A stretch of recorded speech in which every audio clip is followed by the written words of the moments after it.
Silok Boy sa Salok. Kaya dyan mga boss oh.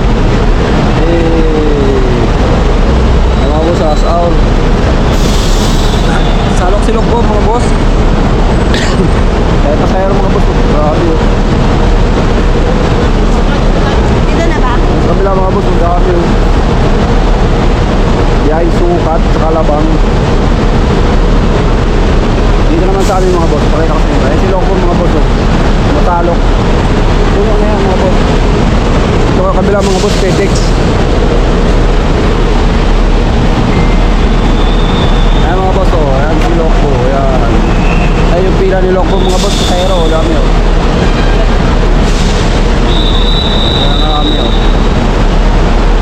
Puno yan mga boss. 61 seater yan mga boss. Si Lokbo. Ayan o, kapila na si Lokbo.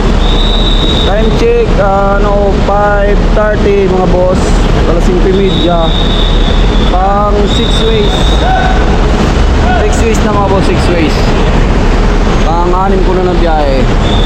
So, pagkatapos ito mga boss, pag-uwi namin ng Pasita, Laguna, diretso garahe na. Garahe na kami, tulog na, bukas ulit. Sasalok na lang pagkatapos yan.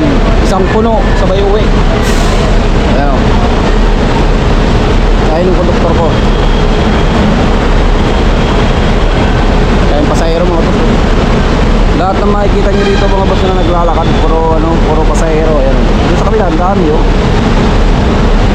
Ayan o, parang mga langgam. Sa Sukat, biyahin Sukat. Sukat, Bikutan, Alabang. Dito naman sa amin, Pasita, San Pedro, tapos Binyan. Dami oh. Ay dispatcher namin si Landityo.